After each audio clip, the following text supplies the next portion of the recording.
Yes, nice having you here, and it's in a nice spot where we are at the moment. Most of the fynbos is just busy flowering, so you're seeing lots of ericas and proteas and so on, looking very nice. So we conserve about 2/3 of the farm with a contract with Cape Nature, so it's permanently under conservation, and we get audited and sit together and do a management plan.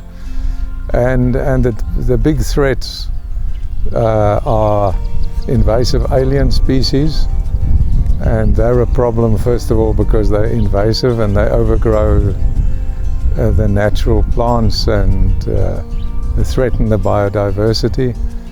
They also a big fire risk. So, and if you've got a lot of biomass, the fires are hotter, and then they destroy even the seeds. So you get poor regeneration.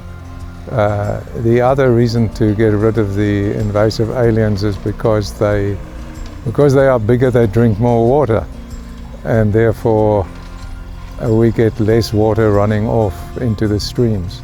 So we put a lot of effort into that, and we use biological control methods. So you've seen the galls on some of the plants that I showed you, and then we cut, and you have to use a weedicide because otherwise they regrow, and you paint the stump, and we put a colorant in it. That's just to indicate that it has been painted with a weedicide and doesn't grow up again.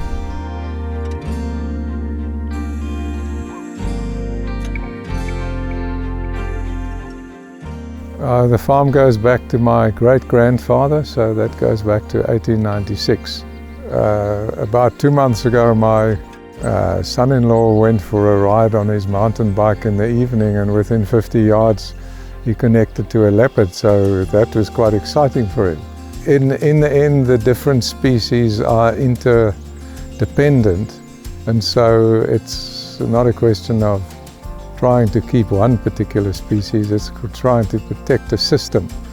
And that's what we're trying to do, and it also has a critical mass, so you cannot just protect a very small area, because everything from fungi to ants to other insects, bees and so on, and larger animals are interdependent, and the plants are dependent on being pollinated, which needs bees and other insects, and even in the case of proteas and a lot of the other plants here, they are pollinated by birds.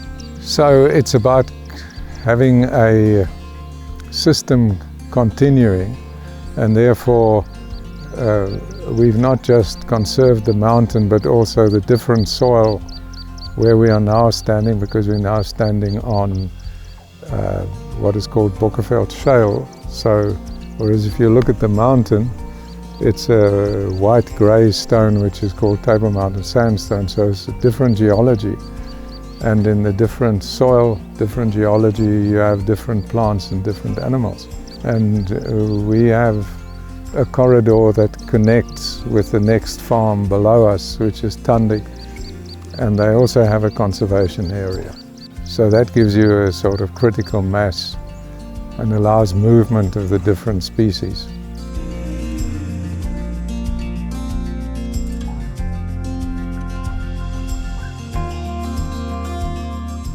We've originally looked at soil as something that was physical and chemical, but it's actually a living medium.